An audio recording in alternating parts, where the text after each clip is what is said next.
Welcome back, ladies and gentlemen. This time we are going to be checking out what our textbook is calling potential energy curves and equipotentials.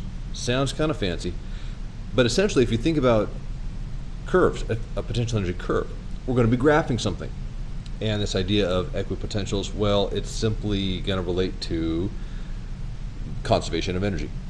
First, I want to have an illustration. This idea we're going to use as an example something akin to a roller coaster. Just a little up and down, and we're going to imagine if we have a ball and this is a track, and we can roll the ball along the track up and down, and we can track the position of the object of the ball, right?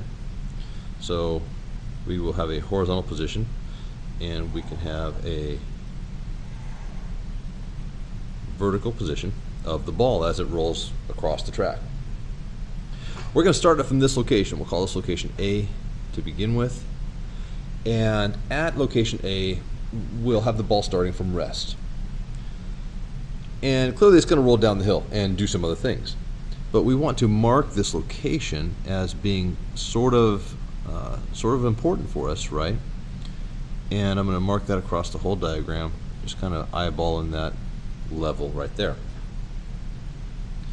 And I can call that H, but if I think about this really, that's just an initial height above our baseline, our reference level, right? And the base might be the tabletop or the ground. It's sort of unimportant. But we want to consider what's going on. We have some initial information. We know here, since there's some height above our reference line, there's going to be some gravitational potential energy. But since we're starting at rest, there is no kinetic energy to begin with. So, one thing I need to mention here also.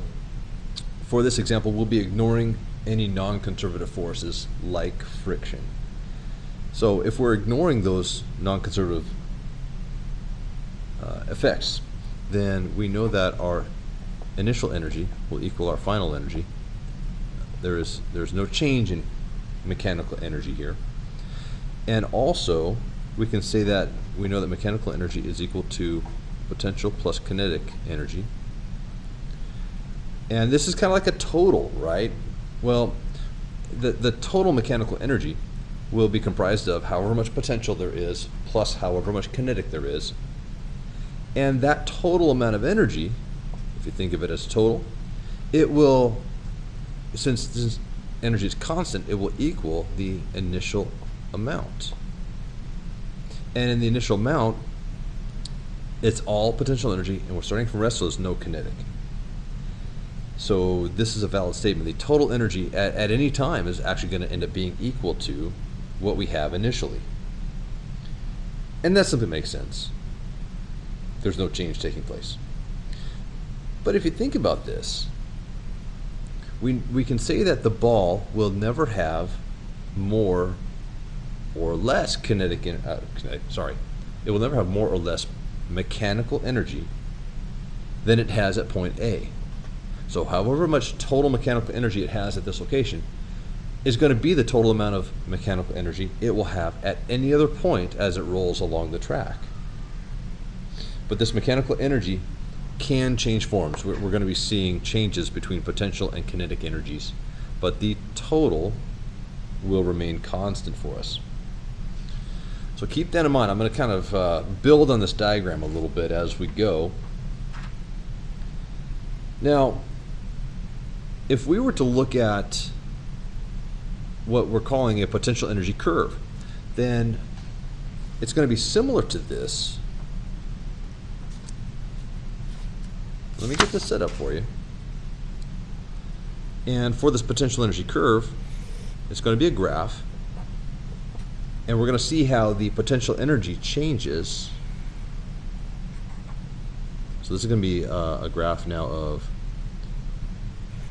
the amount of potential energy, and specifically it is gravitational potential energy, right? How does that change with position as the ball rolls up and down the track? Well, if I kind of just imagine superimposing these guys, At location A, it's got a certain amount of potential energy. It's kind of like a maximum value, right? Now, if I were to start it higher up on the track, then it would have a larger amount of gravitational potential energy. And as it rolls downhill, it's losing potential energy. And as it rolls back up, it's gaining and losing and gaining potential energy.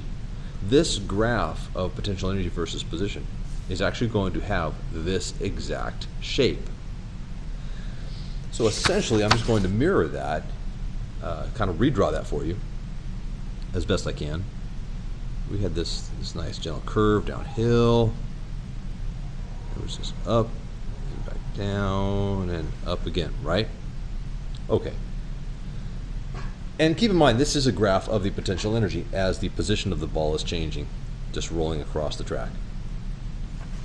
Well, there's an interesting thing that we can do here. Remember, we have point A kind of right here, right? And we said that this initial height is going to be sort of important to us. That marked all the way across. This initial height will correspond with the initial amount of mechanical energy. And if you think about that, what's happening here? Well, we know there's no kinetic energy. We're starting from rest. The initial mechanical energy would be equal to the initial potential plus the initial kinetic, but the initial kinetic is 0, so that goes away. We just have the initial potential energy, which is equal to m times g times the initial height. Fair enough.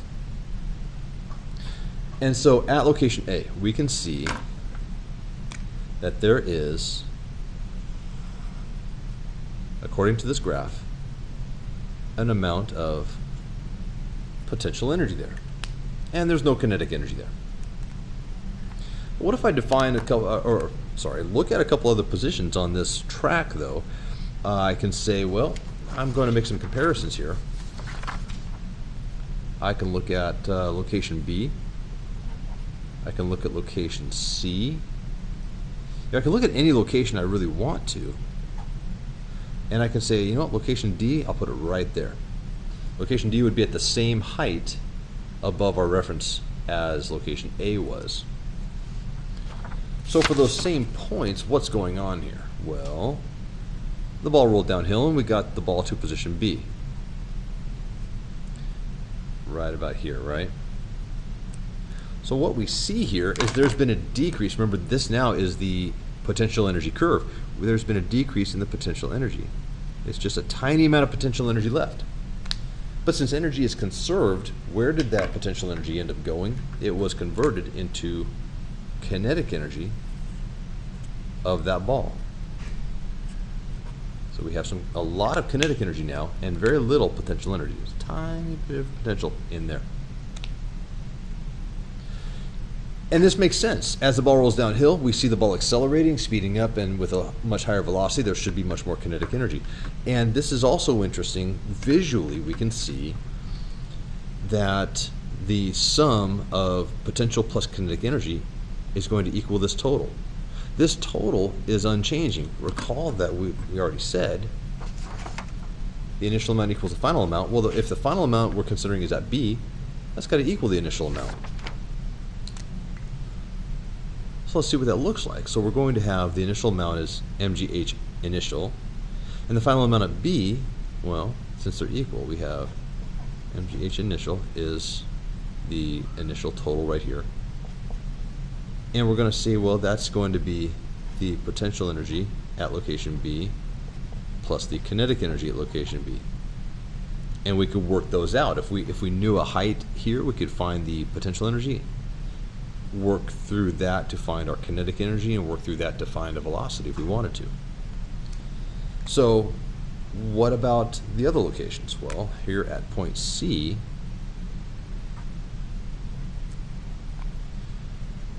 again, we have an amount of, my label got in the way, an amount of potential energy, and we also are going to have an amount of kinetic energy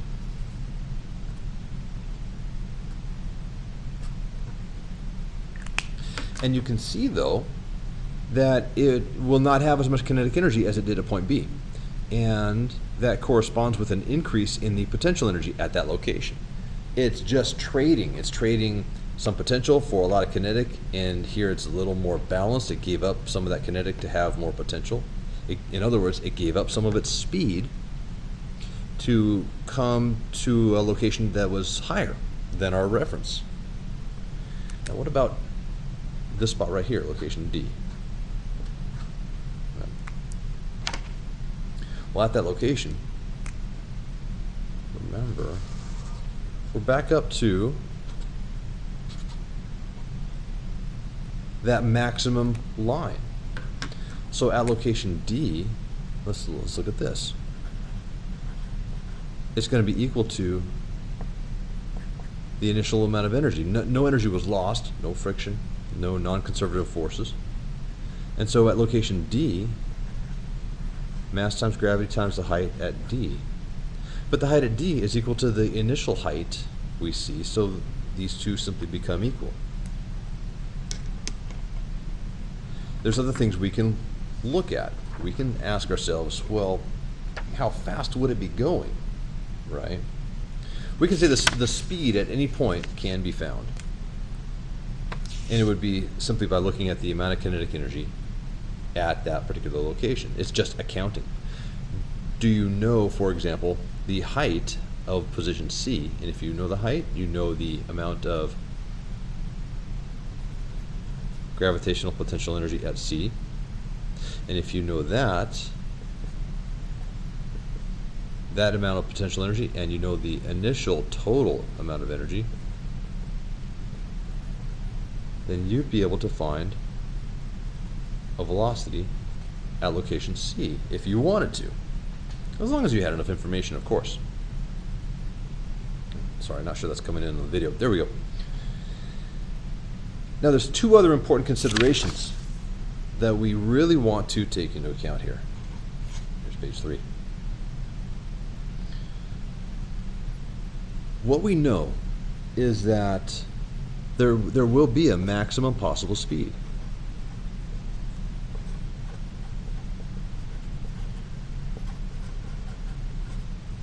And there's an argument we can make for this. Maximum possible speed occurs, well, of course it occurs where kinetic energy is greatest.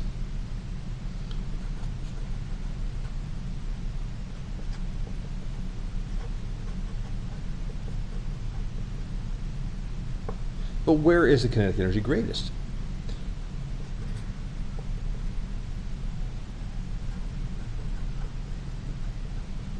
Okay, it's greatest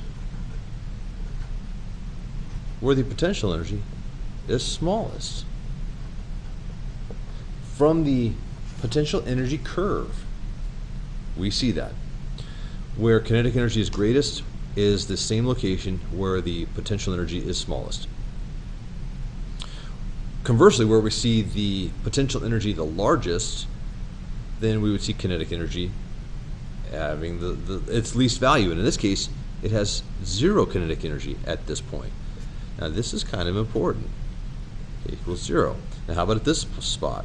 Again here, kinetic energy equals 0. Right? So, this is one of the important things we could say. Another very important thing we can say here is that there are some highest possible positions.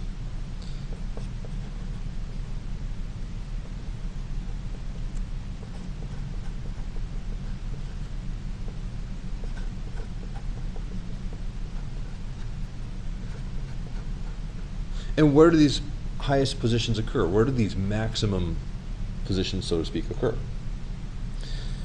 They occur where kinetic energy equals 0. Just pointed that out here.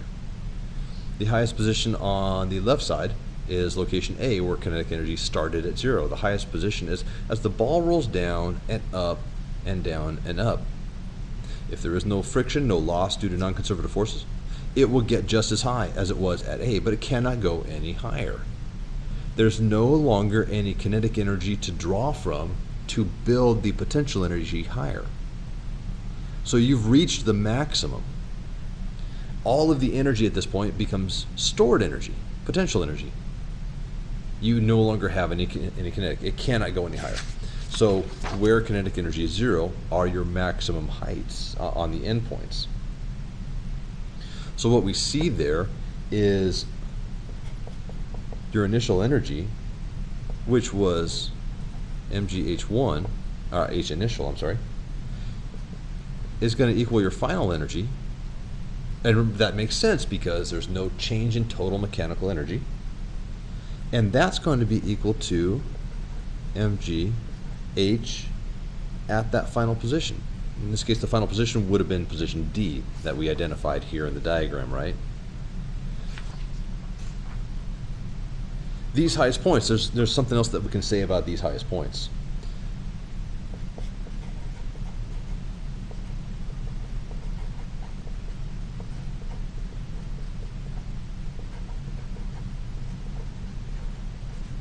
They're called turning points.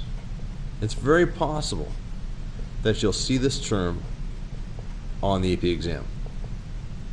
I believe they showed up last year. I don't recall exactly, but I believe they did. These are called turning points. And there's a reason for that. Just imagine that we actually had, let me use this original diagram for us. We actually had this ball on this track. Starting at position A, there's no initial velocity, it's at rest, and we let it go. It's going to speed up, maximum speed at point B, and slow down, and speed up a little bit. And at point C, it's still got a pretty good amount of kinetic energy, and it's going to roll back up this hill to point D. Now it gets to point D, and it's going to stop, right? But if this is just a ball on a track in this situation, it certainly is not going to hang out there very long. It's going to roll back down. And if there are no losses to friction, it will simply keep going back and forth from one turning point to the next, and go on forever as long as it has that energy, that mechanical energy. So we would see the ball make this entire traverse back and forth forever because there's no loss of energy. In real life there would be friction, and of course even in real life on the first traverse of the track, if there's no power source, if it's just relying on the mechanical energy that it has in the beginning, it wouldn't even get to point D. Realistically, it would stop somewhere short, and you can recognize this.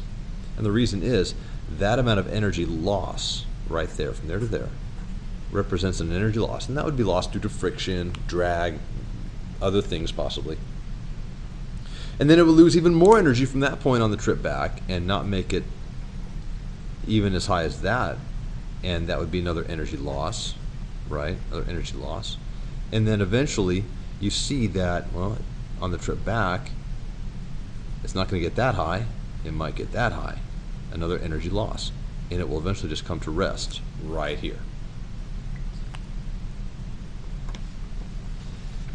So identifying turning points and understanding what they mean can be important for us. Real quick recap here. We see just the idea of a ball on a track, and we monitored its vertical and its horizontal position initially. Then we said, well, we're going to actually make this potential energy curve. We're going to graph the potential energy across different horizontal positions here. And this is kind of neat because you need to notice that despite the fact that there is a change in the type of energy that the ball would have, where maybe there's lots of kinetic, some kinetic, little bit of kinetic.